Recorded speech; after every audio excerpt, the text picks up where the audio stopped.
आप देख रहे हैं सुकेत देवता लाइव टीवी। देवभूमि हिमाचल प्रदेश का प्रथम देवी देवताओं की संस्कृति को समर्पित यूट्यूब चैनल। जय हो नागा। जय हो नागा। मैं डॉक्टर अभिषेक सोनी सुकेत देवता लाइव टीवी में आपका एक बार पुनः स्वागत करता हूं। आप सभी को शरद नवरात्रों की हार्दिक शुभकामनाएं। आज हम आपके समक्ष पेश करने जा रहे हैं शरद नवरात्रों में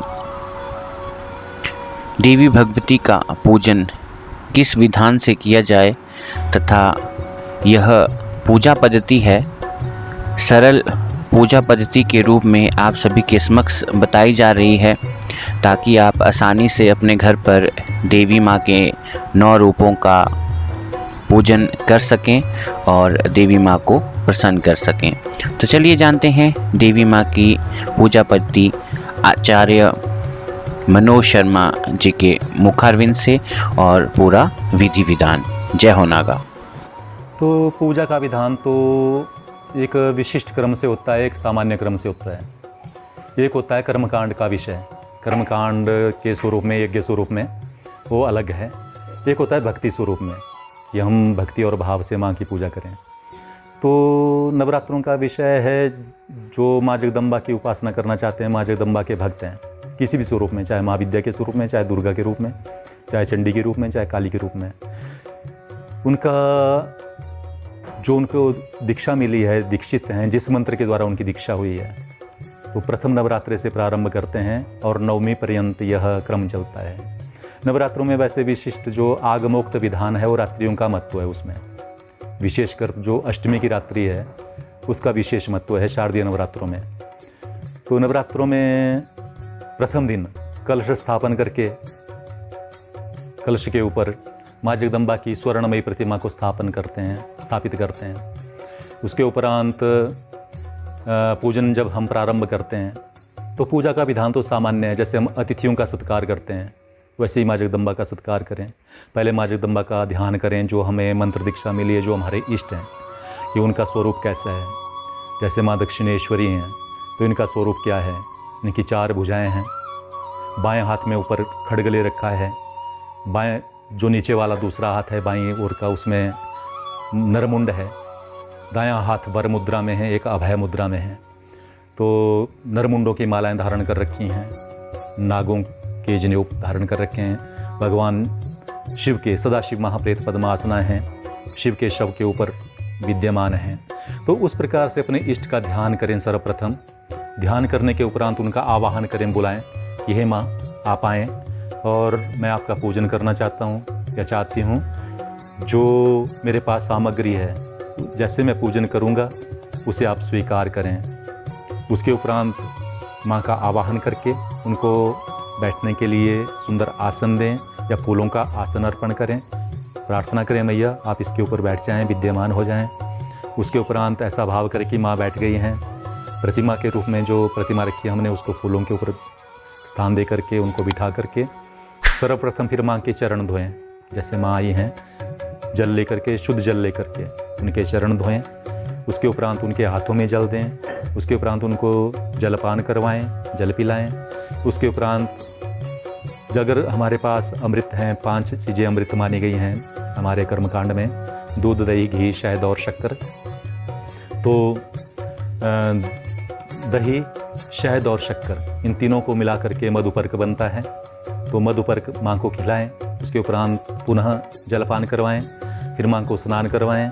दूध से, दही से, घी से, शहद से, शक्कर से, अगर ये सामग्रियाँ हमारे पास हों तो इनसे स्नान करवाते जाएं। हाँ, हमारे पास मंत्र नहीं है उन चीज़ों के, सबके पास सबको मंत्र नहीं आते। तो जो उनका इष्ट मंत्र है, जो दीक्षा में मंत्र मिला है, उसी मंत्र के द्वारा उस मंत्र का जाप करते जाएं और वो वस्तुएं माँ को चढ़ाते जाएं, उनको स्नान करवाते जाएं।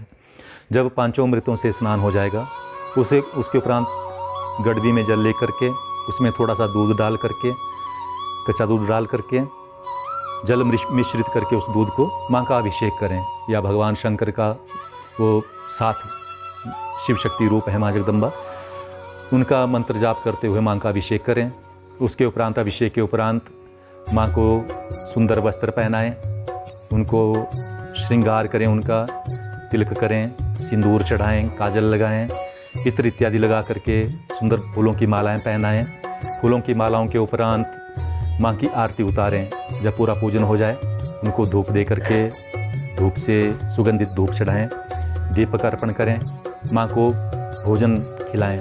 जो भी नैवेद्य बना हो, चाहे वो फल हो, चाहे बना हुआ नैवेद्य हो, वो माँ को अर्पण करें, उनको खिलाएं। उसके उपरांत ऐसा भाव करें जैसे माँ ने खा लिया हो और उनको जलपान करवाएं। उसके उपरांत फल चढ़ाएं, तांबूल दें माँ को, पान वो माँ को अर्पण करें। अब अलग अलग जो हमारे उपचार हैं उनका अलग अलग महत्व है।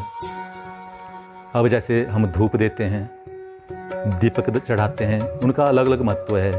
दीपक से अज्ञान का नाश होता है और ज्ञान की प्राप्ति होती है। जो हम तांबूल चढ़ाते हैं उससे ऐश्वर्य की प्राप्ति होती है। नैवेद्य अर्पण करने से अनंत तृप्ति की प्राप्ति होती है। तो अलग अलग वस्तुओं को अर्पण करने का अलग अलग महत्व है। हाँ, इस बात का विशेष ध्यान रखें पूजा में। जो चीज़ें, जो वस्तुएं हम अपने लिए उपयोग कर सकते हैं उससे श्रेष्ठ वस्तुएं माँ को अर्पण करें। ऐसा नहीं होना चाहिए जैसे दूध में मक्खी गिर गई है, मक्खी को निकाल करके वो दूध माँ को चढ़ा दिया। वैसी वस्तुओं का बिल्कुल निषेध रखें। बिल्कुल पवित्र साफ सुथरा वो स्थान हो जहाँ पूजा करनी है, सुंदर स्थान में सुंदर उन वस्तुओं के द्वारा माँ का श्रृंगार करें, माँ की आरती उतारें। आरती उतारने के उपरांत निराजन माँ का निराजन करके आरती वंदन करें। जो तेज आरती में है वही तेज माँ जगदम्बा में है, वो तेज मुझ में भी निहित हो जाए, मैं भी वैसा ही तेजस्वी हो जाऊं, इस भाव से आरती वंदन करें। माँ की परिक्रमा करें। माँ की परिक्रमा एक की जाती है। शास्त्रों में विधान है माँ जगदम्बा की एक परिक्रमा करते हैं। भगवान शंकर की आदि होती है, भगवान नारायण की 4 परिक्रमाएं करते हैं, भगवान गणेश की 3 होती हैं। तो एक परिक्रमा माँ की करके नतमस्तक होकर के साष्टांग माँ को प्रणाम करें। अपना सर्वस्व माँ के चरणों में अर्पण कर दें कि जो कुछ भी मेरे पास है माँ सब आपका है। इस प्रकार से माँ के सर्वस्व अपना अर्पण कर दें। यही माँ का पूजा का क्रम है। जैसे भी जो भी स्वरूप में हम माँ का पूजन करें, चाहे काली रूप में, चाहे लक्ष्मी रूप में, दुर्गा के रूप में, क्योंकि एको ब्रह्म द्वितीयो नास्ति, ब्रह्म एक ही हैं, लेकिन नाम रूप भेद मंत्र वो भिन्न भिन्न है। तो जो हमारा इष्ट है जिस रूप में है उसी रूप में उनका पूजन इन उपचारों से करें। उसके उपरांत जैसे कवच पाठ करना है, दुर्गा पाठ करना है, जो जिसका भाव है, मंत्र जाप करना है, वो अपने अपने क्रम से वो करते रहें।